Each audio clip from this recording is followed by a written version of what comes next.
Donc, journée baptême aujourd'hui. Là, je suis en train de dire ça pour ceux qui vont nous écouter sur Internet, pour qu'ils puissent comprendre que je ne prêche pas tout le temps en T-shirt et en short et en gogoon. Donc, c'est pour ça que mon accoutrement est un peu différent d'habitude.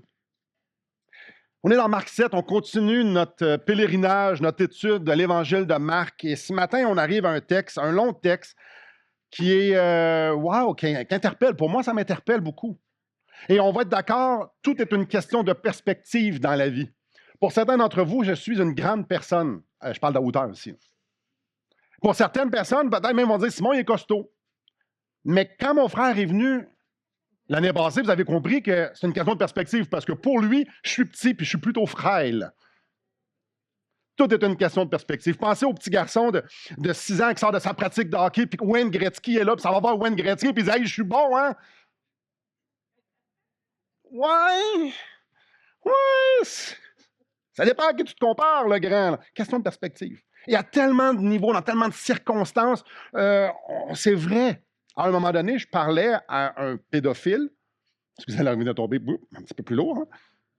Et puis, il me partageait, puis on discutait ensemble. C'est un pédophile qui avait déjà fait ce que les pédophiles font. Puis, à force de discussion, il me dit, Simon, moi, il faut que tu comprennes une chose, c'est que je suis une bonne personne. Là. Ah, pédophile pratiquant, bonne personne. Tout est une question de perspective. Tout est une question de perspective. Ça dépend de l'élément de mesure qu'on prend pour mesurer. Qu'est-ce qu'on utilise pour savoir, pour pouvoir bien comprendre, bien peser, sous-peser, pour arriver à nos conclusions? Parce que c'est là la cause des chicanes. J'ai raison, tu as tort. Selon ma perspective, selon mes standards, selon mon système de valeurs, selon mon système de croyances, j'ai raison, tu as tort. C'est les critiques envers les autres, les jugements envers les autres, les guerres, c'est à cause de ça, j'ai raison, tu as tort. Depuis la chute, depuis Adam et Ève, chaque humain se fie beaucoup à sa perspective pour savoir qu'est-ce qui est la vérité. Aujourd'hui, c'est assez populaire de dire « Ah, mais ça, c'est ma vérité. » Donc, il y a plusieurs vérités. Ça veut dire qu'il faut redéfinir qu'est-ce qui est la vérité s'il y a plusieurs vérités.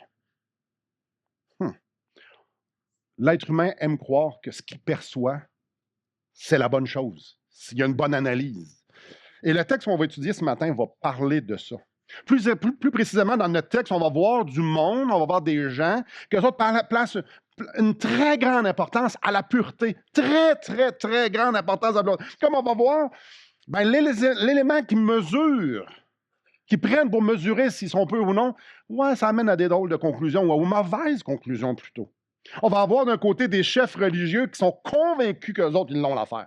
On a des disciples qui, les autres, ils vont dire hey, « mais on pense qu'on comprend. » Puis on va avoir Jésus qui va venir confronter tout ça puis qui va leur faire réaliser qu'ils sont complètement dans le champ.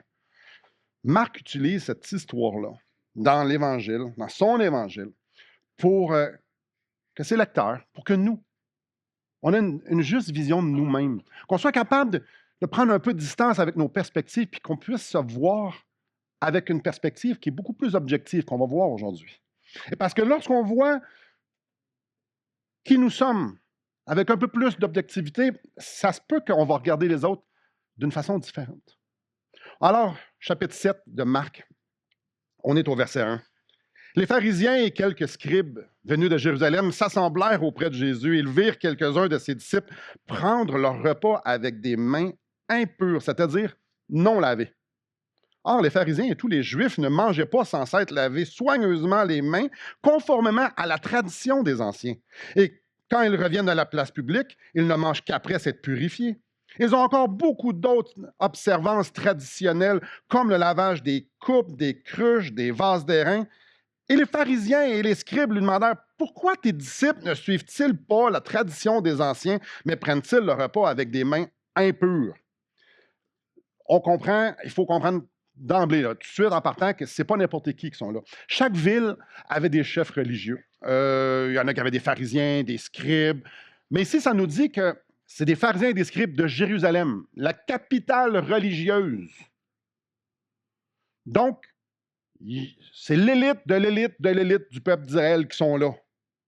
Et là, eux, ils remarquent quelque chose. Il remarque que les disciples de Jésus mangent les mains non lavées. Et ça passe pas du tout. Là, pour nous, on fait comme, ouais, c'est une bonne chose de se laver les mains, surtout quand tu habites dans un milieu désertique. Mais pourquoi en faire un grand cas? Nous, c'est au niveau sanitaire, c'est hygiénique, on va enlever les germes, mais eux, il y avait un peu ça et beaucoup autre chose.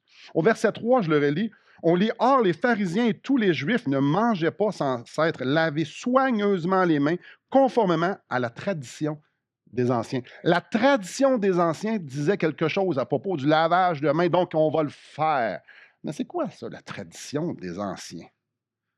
On peut lire dans la Mishnah Avot 3.13, là, vous êtes, qu'est-ce que c'est ça? Suivez-moi, vous allez comprendre.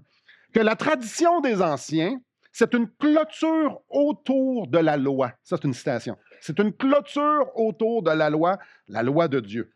En gros, c'est une collection de plusieurs milliers de lois qui sont extrêmement rigoureuses et qui ont affaire à pas mal toutes les sphères de la vie. Ces lois, elles viennent de où? Ben, c'est des lois orales qu'au fil des siècles, les anciens donnaient. Et puis, il y a eu une collection de ça. Ils les additionnaient, puis ils les mettaient. Puis... Le but, c'était de s'assurer que le peuple de Dieu ne transgresse pas la loi de Dieu. Donc, ils ont décidé de faire plein d'autres lois. 25% de la Mishnah est dédiée à la pureté. Et non pas la pureté nécessairement qu'on pourrait penser comme il faut se laver. Non, pas nécessairement. C'est beaucoup plus la pureté devant Dieu. Alors, ce qui les motivait, les anciens, d'établir ces lois-là et des standards et d'en faire des commandements, c'était un zèle pour la pureté. Ils étaient très, très, très, très, très, très, très zélés pour la pureté. Eux, ils disent, nous, on va être purs devant Dieu. Donc, on va avoir une liste de milliers et de milliers de lois que le peuple doit observer pour être certain d'être pur devant Dieu. Certain, certain, certain. Il là là. Des listes longues. Des listes longues à propos de choses impures, à propos de situations impures, à propos d'un type de personnes qui font des types. Hey, j'en ai lu plusieurs, là, et que c'est vraiment très détaillé, la patente. Là. Je donne un exemple. Si un païen touche à quelque chose, et que moi, je touche à la même chose, je suis impur. Parce que le païen, il a été déclaré impur. Alors, c'est pour ça qu'on voit ici que quand tu vas à la place publique, il faut que tu purifies, parce qu'à la place publique, il y a toutes sortes de monde. Quand je dis toutes sortes de monde, il y a toutes sortes d'impurs. Là, je nous rappelle, à moins que vous êtes juifs, nous sommes tous des païens. Je vais juste dire ça comme ça. Si un collecteur de taxes rentre chez vous, clairement, ta maison est rendue impure. Donc, il faut tout purifier la patente parce que le collecteur de taxes, c'est des impurs, toute la gang, c'est des fraudeurs. Il y en a à outrance sur chaque chose. Alors, quand ici on voit ce monde-là aller dire à Jésus, mais tes disciples ne se lavent pas les mains.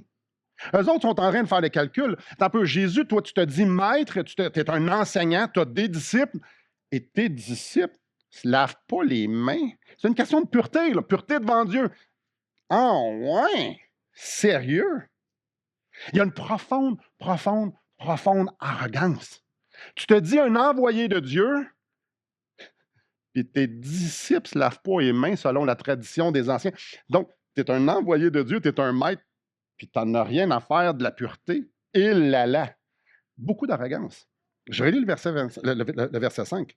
Pourquoi tes disciples ne suivent-ils pas la tradition des anciens, mais prennent-ils leur repas avec des mains impures? Il y a quelque chose d'écrit qui n'est pas écrit ici. Si eux disent tes disciples ne se lavent pas les mains, avez-vous l'impression qu'eux autres, ils avaient les mains lavées? Ben oui. Oui. Oui, oui. Eux, ils étaient purs parce qu'eux se lavaient les mains. Eux suivaient d'une façon très rigoureuse la tradition des anciens, la loi, la Mishnah, et tout ça. Ben oui, eux autres, ils observaient la loi des anciens. Eux étaient purs parce qu'ils avaient les mains propres. Mais écoutez la réponse de Jésus, verset 6. Jésus leur répondit, « Hypocrite, Ésaïe a bien prophétisé sur vous, ainsi qu'il est écrit, « Ce peuple m'honore des lèvres, mais son cœur est éloigné de moi. C'est en vain qu'il m'honore, en donnant des préceptes qui sont des commandements d'hommes. Vous abandonnez le commandement de Dieu et vous observez la tradition des hommes. Il leur dit encore, vous rejetez fort bien le commandement de Dieu pour garder votre tradition. Jésus ne les reprend pas sur leur zèle. Jésus ne leur reprend pas sur leur manque d'observation de leur loi.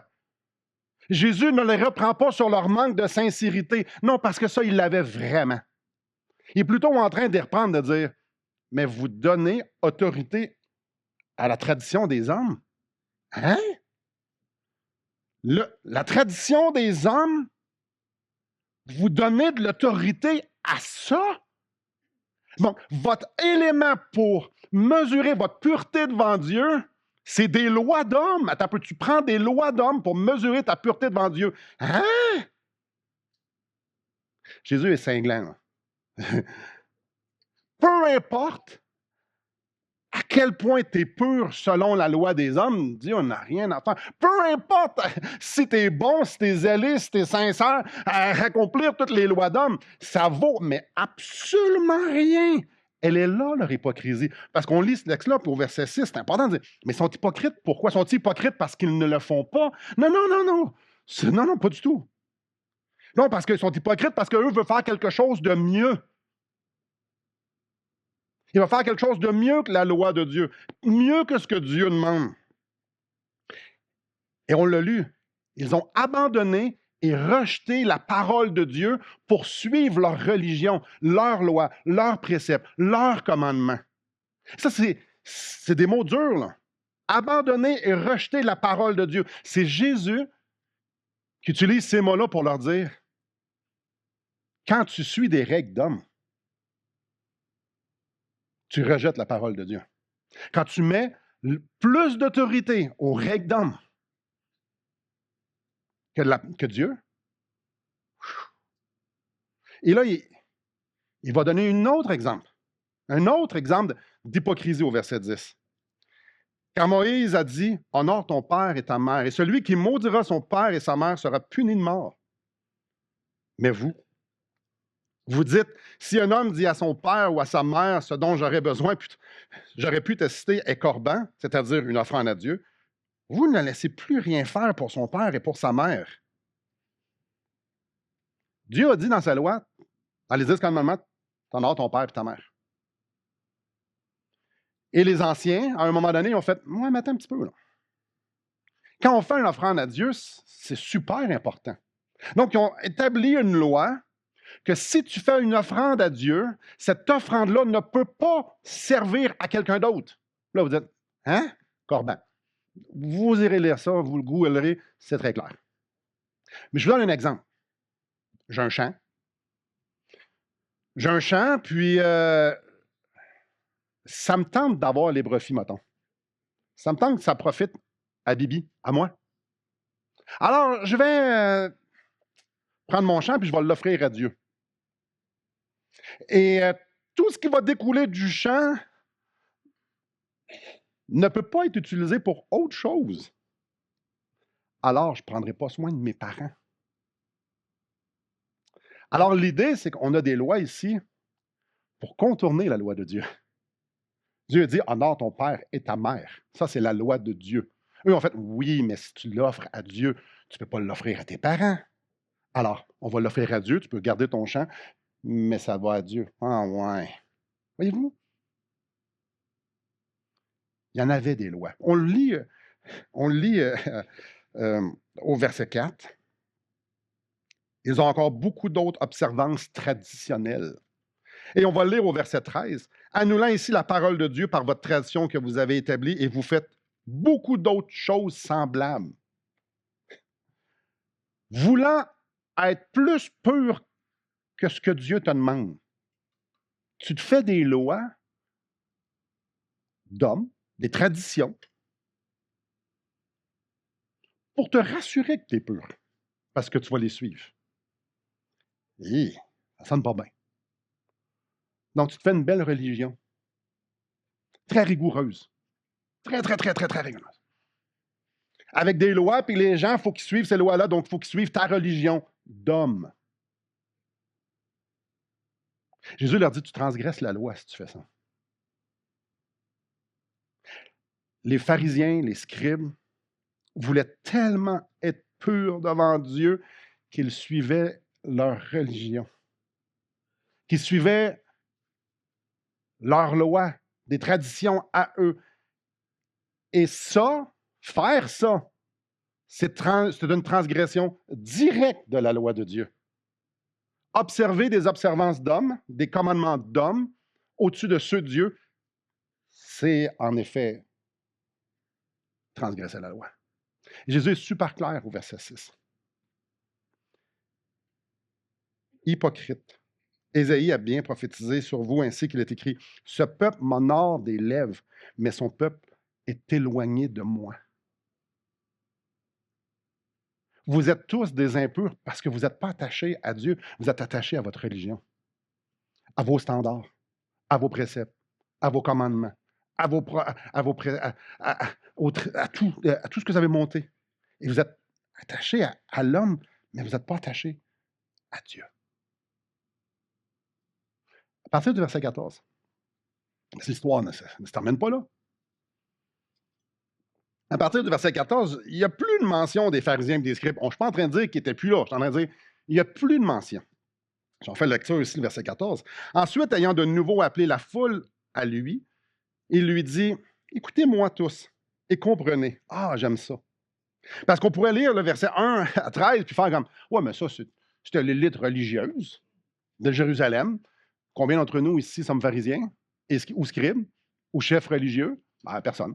Ah, ben, eux autres sont pas bons, hein? Eux autres font des lois. Eux autres sont durs, puis eux autres, il faut qu'elle observe, puis eux autres, ils jugent. Eh, c'est facile. On est tous déresponsabilisés, puis ça, c'est leur problème, puis quand on y pense, ils sont vraiment pas bons. Avez-vous remarqué qui Jésus appelle à lui? La foule. Ça, c'est nous autres, ça. Oh. Alors, Marc veut s'assurer que l'enseignement ici qu'il est en train de faire ne s'adresse pas seulement à l'élite religieuse, mais vraiment à tout le monde. On sait que la foule est là, puis on sait que les disciples sont là parce qu'il y a une conversation avec les disciples. Donc, Jésus, environné de la foule, environné de ses disciples, se met à enseigner. Verset 15. Il n'est hors de l'homme rien qui, entrant en lui, puisse le souiller. Mais ce qui sort de l'homme, c'est ce qu'il souille. Si quelqu'un a des oreilles pour entendre, qu'il entende. Avez-vous des oreilles? On a entendu, hein? OK, parfait. Je veux juste. Il n'est hors de l'homme rien qui, entrant en lui, puisse le souiller. Mais ce qui sort de l'homme, c'est ce qui souille. Il n'y a rien à l'extérieur de moi que je peux prendre qui va me souiller. Là, si vous connaissez un petit peu l'Ancien Testament, les 5 premiers livres, vous faites comme les disciples, puis comme moi. Ah oui? Jésus, qu'est-ce que c'est étrange? Je ne me sonnerai pas avec Jésus, là, mais... parce que dans l'Ancien Testament, il y en a des animaux impurs.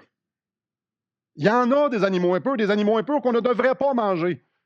Exemple, des animaux charognards, des corbeaux. Si vous voulez manger des corbeaux, allez-y. Non, Dieu nous dit, non, mange pas ça, c'est pas bon, c'est charognard, faites pas ça. Donc, Dieu dit qu'il y a des animaux qui sont pas bons, que je ne devrais pas manger ça, là. Qu'est-ce que Jésus est en train de dire ici? Et alors, on va comprendre les apôtres, les disciples, verset 17, lorsqu'il fut entré dans la maison, loin de la foule, ses disciples l'interrogèrent sur cette parabole. Oui, je comprends. Jésus, es-tu en train de contredire la loi? Ils n'ont pas l'arrogance des pharisiens et des scribes, c'est pas là, mais quand même, Jésus est en train de dire qu'il n'y a rien à l'extérieur d'eux qui peut les souiller. Les disciples disent, on aimerait ça avoir des explications parce qu'eux sont convaincus, à cause que la loi dit que si tu manges les choses impures, il faut que tu tiennes loin de ça. D'autres sont convaincus qu'il ne faut pas qu'ils en prennent de ça, s'ils veulent rester purs. Les disciples ont bien compris la parole. La parole de Dieu, ils l'ont bien compris. On ne parle pas des traditions Mishnah à vote 3.13. Non, c'est pas de ça que je suis en train de parler. On parle de la parole de Dieu. Les autres l'ont bien compris. Et là, ce que Jésus est en train d'enseigner semble, je dis bien semble, contredire la parole de Dieu. Mais la réponse de Jésus est très cinglante. Verset 18. Il leur dit, vous aussi, êtes-vous donc sans intelligence? Ne comprenez-vous pas que rien de ce qui est du dehors entre dans l'homme ne peut le souiller. OK, il répète, mais c'est un reproche quand même substantiel. Quand avez-vous lu, c'est écrit vous aussi. Vous aussi, c'est qui les aussi? C'est les pharisiens et les scribes. C'est pas un beau compliment, là. Mais pas du tout. Êtes-vous comme eux autres? Vous entendez, vous comprenez rien? Eh boy! Jusqu'ici, là, c'est dur de savoir qu'est-ce que Jésus est en train de dire. Parce qu'il y a réellement des prescriptions dans la loi de Dieu de choses à ne pas manger, des choses qui sont impures. Je l'ai dit. Exemple, des corbeaux. Qu'est-ce que Jésus veut dire? Qu'il n'y a rien à l'extérieur de moi que je peux prendre qui va me rendre impur. Mais qu'est-ce que... De la perspective des disciples, je veux besoin d'avoir, de comprendre, puis probablement vous autres aussi, c'est quoi? La loi de Dieu dit expressément qu'il y a des choses impures à ne pas manger. Jésus est en train de dire qu'il n'y a rien qui peut me souiller. Allons-y. Essayons de comprendre Jésus. Verset 19. Car cela n'entre pas dans son cœur, mais dans son ventre, puis s'en va dans les lieux secrets qui purifient tous les aliments. L'image est quand même claire.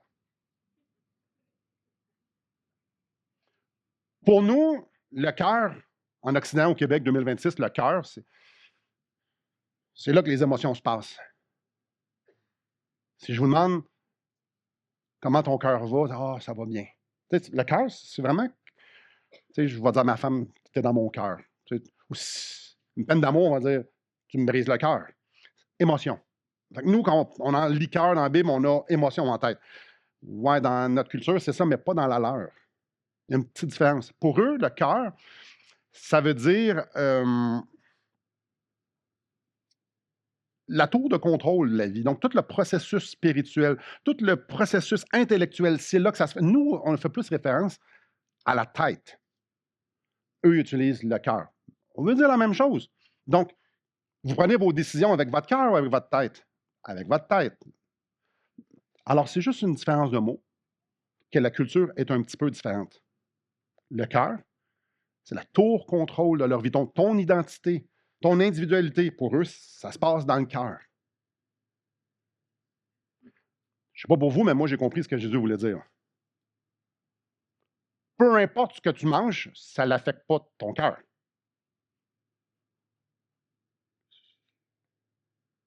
Tu vas peut-être être malade, mais ça n'affecte pas ton cœur. La biologie, c'est quand même clair. Peu importe ce que je mets dans ma bouche, ça va aller dans mon estomac, dans mon système digestif, puis ça va partir. On suit? Il n'y a rien qui passe dans mon cœur, là. Ni dans ma tête non plus. C'est très clair. Ah, c'est ça que tu veux dire, Jésus. Peu importe ce que je mange, ça ne souillera pas le cœur. Peut-être que je vais devenir impur cérémoniel, mais ça n'a pas aucun effet sur l'impureté ou la pureté qu'il y a dans mon cœur. Il est là le reproche aux pharisiens et aux scribes. Eux, ils pensaient que leur cœur était pur parce qu'ils suivaient les règles. Mais ils se concentraient sur la pureté du corps, les mains, l'extérieur de la coupe, pas l'intérieur de la coupe. Jésus fait allusion à quelque chose d'autre, à la pureté d'ailleurs. Mais oui, c'est tes mains sales, tes mains sont sales. C'est la même chose à propos des disciples. Quand il leur dit, êtes-vous sans intelligence? Si tu manges un corbeau, le corbeau n'ira pas dans ton cœur. Ton cœur ne sera pas moins pur ou plus impur si tu manges un corbeau. Tu risques d'être très malade. Je le déconseille à tout le monde. Les enfants, on ne mange pas de corbeau. Mais ça ne changera rien sur ton cœur. Jésus n'est pas en train de parler de pureté sanitaire, hygiénique ou cérémonielle. Il est en train de parler du cœur. L'élément de mesure pour ce qu'on veut mesurer pour savoir si on est pur devant Dieu, c'est pas si tes mains sont propres, c'est si ton cœur l'est. C'est pour ça qu'il dit au verset 6, « Ce peuple m'honore des lèvres. » Ah, les lèvres sont peut-être propres, là, les mains, le corps est peut-être propre, mais son cœur est éloigné de moi. C'est pour ça qu'il Il dit au verset 19, cela n'entre pas dans son cœur. Il dit encore au verset 21, au verset 20, ce qui sort de l'homme, c'est ce qui souille l'homme. Et il n'est pas en train de parler du système digestif ici, là. Car c'est du dedans, c'est du cœur des hommes que sortent les mauvaises pensées, les adultères, les débauches, les meurtres, les vols, les cupidités, les méchancetés, la fraude, le dérèglement, le regard envieux, la calomnie, l'orgueil, la folie. Avoir remarqué, Jésus ne parle pas d'action ici. Et ça, c'est une des choses que je voulais vous souvenir. C'est du dedans du cœur. Il n'y a pas de meurtre dans le cœur, littéralement. Il n'y en a pas. Il n'y a pas d'adultère. Il y a pas la liste qui est là, puis il y a d'autres listes ailleurs, la liste pourrait être extrêmement longue. Ce n'est pas une liste d'actions, donc ce n'est pas une liste d'actions observables de l'extérieur. Ça n'a rien à voir avec l'extérieur, avec des actions extérieures. C'est ce qui se passe dans le cœur. Le terme ici, que sortent les mauvaises pensées, c'est comme un grand parapluie avec toutes les mauvaises pensées. Puis il y en a ici quelques-unes.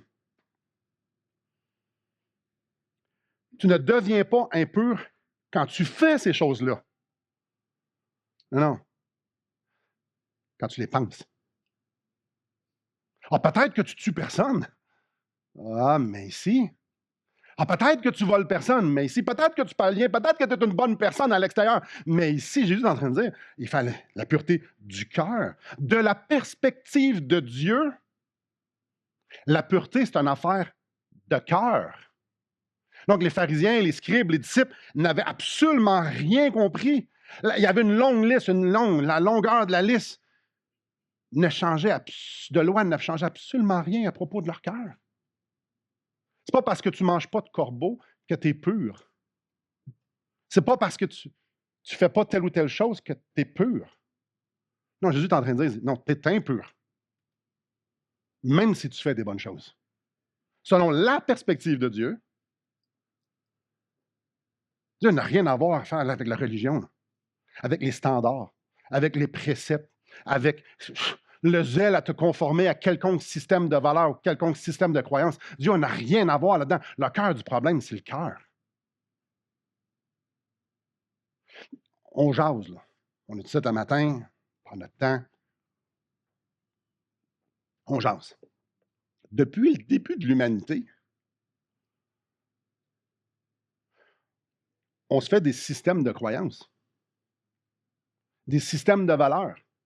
Ah, puis on en prend un petit peu ici, puis on en prend un petit peu là. On choisit ce que nous, on considère qui est bon puis ce qui est mauvais. Depuis le début de l'humanité, on se fait des systèmes de croyances, on se fait des systèmes de pensée, on se fait des préceptes dans ce système-là. Donc, il faut faire ci, il ne faut pas faire ça. On fait ça depuis le début de l'humanité, tout le monde. Et avez-vous remarqué, on juge les autres selon notre système de valeurs, selon notre système de croyances, selon notre système que nous, on s'est fait ou qu'on a emprunté à quelqu'un, qu'on a modifié ou qu'on prend entièrement. On juge les autres sur ce que nous, on considère qui est bon, comme les pharisiens, comme les scribes.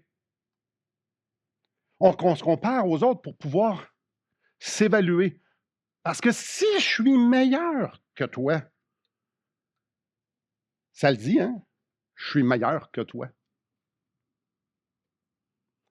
Alors, je suis meilleur que toi. C'est extraordinaire.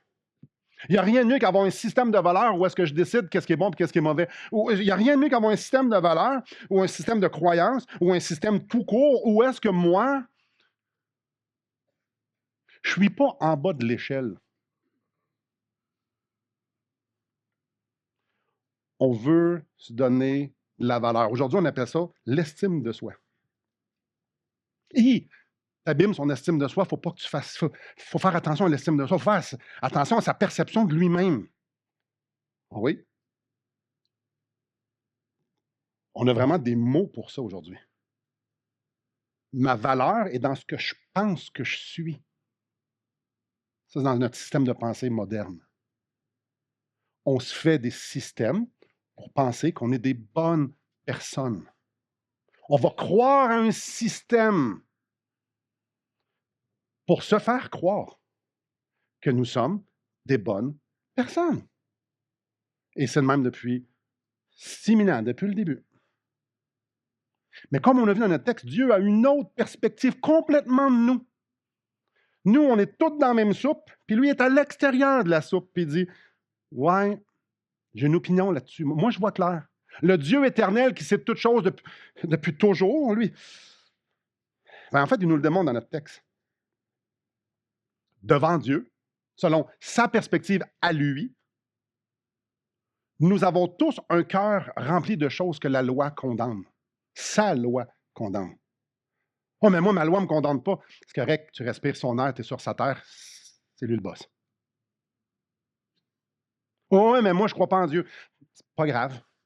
C'est pas parce que je ne crois pas que l'Asie n'existe pas que l'Asie n'existe pas. Dieu nous dit non, non, c'est moi le créateur, c'est moi le maître de l'univers. Et j'ai une loi. Et selon ma loi, ouais, ton cœur est rempli de choses qui la transgressent. Mais nous, on essaie de bien paraître, là. Mais pas. Personne ne va dire ça, là. On veut être des bonnes personnes. Qu'on soit religieux ou non, qu'on soit chrétien ou non, peu importe. On veut avoir que les autres aient une bonne opinion de nous, un petit peu, à quelque part. On veut bien se sentir, on veut avoir une estime de nous.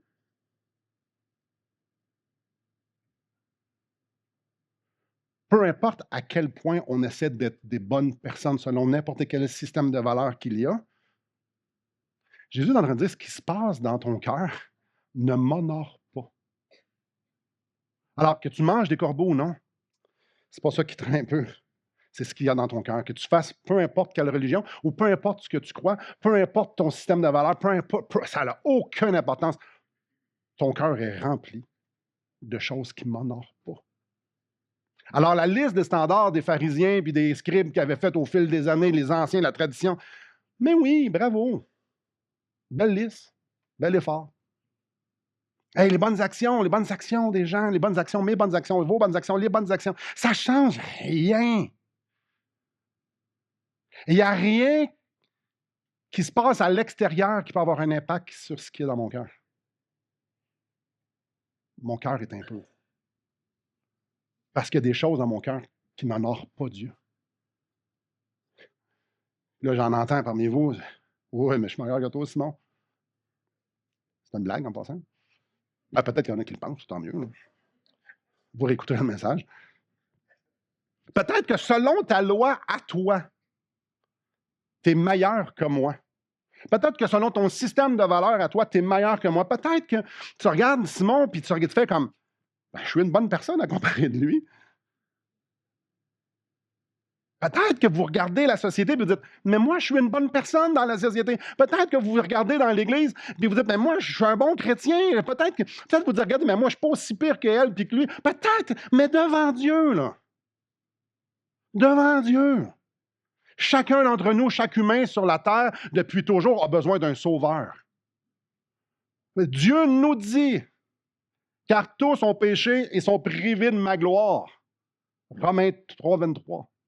Dieu nous le dit qu'on est des pécheurs. Alors moi, je fais, ben non, je ne le suis pas. C'est correct. C'est correct. On a le droit de croire ce qu'on veut croire. Mais Dieu me dit, selon sa perspective à lui, tu es un pécheur. Ton cœur est impur. Peu importe le mensonge que tu veux te faire croire, Dieu nous dit, ton cœur, tu as besoin d'un pécheur. Et de mille et une façons, chacun d'entre nous d'une façon différente, on essaie de se faire à croire, d'élaborer des façons de se faire à croire qu'on n'est pas si pire que ça. Puis ici, dans ce texte-là, là, Dieu nous rappelle tellement quelque chose de beau. Parce que quand on regarde notre voisin, peu importe c'est qui notre voisin, on voit des différences. Puis, tu sais, regardez-vous, là, on se prend 2 secondes. Vous êtes beau ce matin en passant, vous êtes beau. Pas tout le monde, mais je n'aimerais pas les noms. Je vous juge selon mon système de moi à moi. Ça n'a aucune valeur. Je viens de le dire. OK. Mon opinion. Peu importe. OK, je ne suis pas là. Bon, on commence. Quand tu regardes ton voisin, il y a des différences. Mais c'est pour ça qu'on critique les gens. Parce que nos idées sont bien meilleures que les leurs. Eux, s'ils avaient compris ce que moi j'avais compris, hein, si tout le monde conduisait comme moi, vous pouvez mettre N'importe quel nom à côté du moi, là. Hein? Si tout le monde faisait ça comme moi, mais on serait-tu bien? Ben, fait qu'on regarde à côté de nous autres, on fait comme, ah ouais. Ouais, on voit des différences. Ah, il y en a qui sont immatures, il y en a qui n'ont pas compris, il y en a qui comprennent, mais il y en a qui ne comprennent pas vite. Alors, c'est pour ça qu'il y a des chicanes. C'est pour ça qu'on se divise, c'est pour ça qu'on juge, c'est pour ça qu'on critique, c'est pour ça qu'on fait de la médisance, qu'on parle dans le dos des autres. C'est pour ça, parce que nous, selon mon système de valeurs, je suis vraiment meilleur que toi, Gab. Mais je le sais qu'ils pensent la même chose que moi. À propos de moi, c'est une farce, bien évidemment. Alors, on se compare. Mais le texte est en train. Jésus fait quelque chose de. Ne comprenez-vous pas rien? Ce qu'il dit à ses disciples, mais vous êtes tous pareils. Gab est comme moi. Dans son cœur, il est impur comme moi. Alors, je peux regarder, là, ici, on se regarde sur ce qu'on fait. Tu te laves tes mains, tu te laves-tu pas les mains, tu manges-tu quelque chose que tu ne devrais pas manger? Je ne veux pas être impur. Jésus est en train de dire, non, vous êtes tous impurs. À qui tu te compares pour savoir que tu n'es pas impur? À un gars qui ne se lave pas les mains? Mais non! Vous avez tous besoin d'un sauveur. Jésus est venu sauver ce qui était perdu. Mais quand il a dit ça, c'est tout le monde sont perdus. Comme toi, comme moi. Jésus est mort pour des pécheurs. On est-tu moins pécheur que l'autre pécheur? Est-ce que Jésus est mort plus pour moi que pour l'autre? Non! Non! Jésus est mort pour des pécheurs comme moi, puis comme toi. Jésus est venu purifier des impurs comme moi, comme toi. Hey, quand on se voit comme Dieu nous voit, ça change notre perspective de comment on voit les autres. Aviez-vous des besoins de vous faire pardonner vos péchés? Vous n'êtes pas obligé de dire la réponse, je la connais. Pas nécessairement, je vous connais, parce que la Bible me le dit. Jésus est venu pardonner nos péchés. Parce que nous sommes tous pécheurs. De la même manière que mon voisin a besoin d'un sauveur, de la même manière que moi, j'ai besoin d'un sauveur. Peu importe ce que je crois, mon système de croyance, mon système de valeurs, les mensonges que je me fais croire ou les fausses vérités que je vais inventer. Non, on a tous besoin d'un sauveur. À qui vous vous comparez pour établir si vous êtes pur ou non? Parce que Jésus nous dit que la seule personne qui est pure, Dieu nous dit que la seule personne qui est pure, c'est lui. C'est lui l'élément de mesure. Est-ce que tu es comme moi? Est-ce que tu es parfait comme moi? Et on est tous coupables. Comment on établit notre système de pur? Comment on établit si on est pur ou non? Ce n'est pas avec nos lois, pas avec nos perspectives, c'est avec la perspective de Dieu que Dieu nous dit que nous sommes tous des impurs, qu'on a besoin d'un sauveur. Mais la bonne nouvelle, c'est qu'on a un sauveur. Alors, il faut arrêter de se comparer avec ce qu'on voit dans le miroir, avec les autres, et regarder dans sa parole. Et Dieu me dit dans sa parole, Simon, tu as besoin d'un sauveur.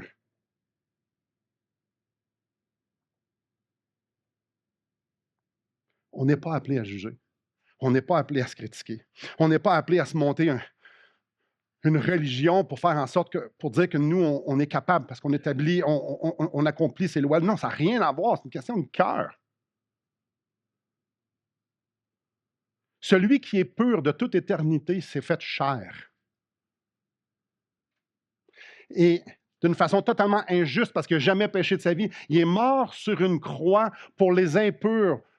Alors, il prend leur impureté et il subit la condamnation de l'impureté, de sorte qu'ils deviennent purs. Parce que si quelqu'un porte mon impureté, je ne suis plus impur. Ce qui est extraordinaire, c'est qu'il est ressuscité, il me donne sa pureté. Alors, de séparer que j'étais de Dieu, maintenant, je suis réconcilié parce que je suis rendu pur comme lui, il est pur, parce que quelqu'un qui a pris mon impureté. Mathématiques, c'est facile, hein? Sale, la saleté est mise sur quelqu'un de propre, qui devient sale, meurt à la place de celui qui devait être sale. C'est une condamnation, une justice. Mais la pureté de celui. échange. C'est de Jésus qu'on a besoin. C'est de Jésus qu'on a besoin dans notre cœur. Mais on a besoin, oui, on a entendu 2 témoignages tantôt, les femmes qui vont se faire baptiser, c'est extraordinaire. Mais sachez que chacun d'entre nous ici, nous avons tous besoin d'un sauveur à tous les jours. Pas parce qu'on peut perdre notre salut, parce qu'on a besoin que le sauveur change notre cœur. Ah, puis ici, on est dans une église, il y a plein de gens de toute démographie, de toutes sortes de monde ici. On n'a pas besoin de ressembler au système de valeurs de chacun d'entre nous, on a besoin de marcher, de poursuivre la pureté que le Seigneur nous donne. C'est là qu'on se rejoint, c'est à la croix. Qui nous donne notre valeur? Le fait que je sois meilleur qu'elle? Elle, c'est ma fille. C'est ça qui me donne ma valeur. Ce qui donne ma valeur, c'est Dieu qui me dit, t'as cru? T'as cru que je t'aime à un tel point que je suis venu mourir à ta place. Je t'ai donné la vie. T'es mon enfant. On est réconciliés. T'es précieux pour moi. Ça me donne ma valeur. Alors, je peux regarder à Jésus et dire, oh, merci Seigneur, je veux te célébrer. Puis je veux me rassembler avec d'autres mondes qui veulent célébrer et dire, hey, il nous a lavés de tous nos péchés. Le sang de Jésus nous purifie de tout péché, qu'on le lit dans 1 Jean. Wouh! On célèbre. Je n'ai pas besoin d'être meilleur que vous meilleur que moi, ça n'a pas d'importance. On célèbre celui qui nous dit qu'on est pardonné.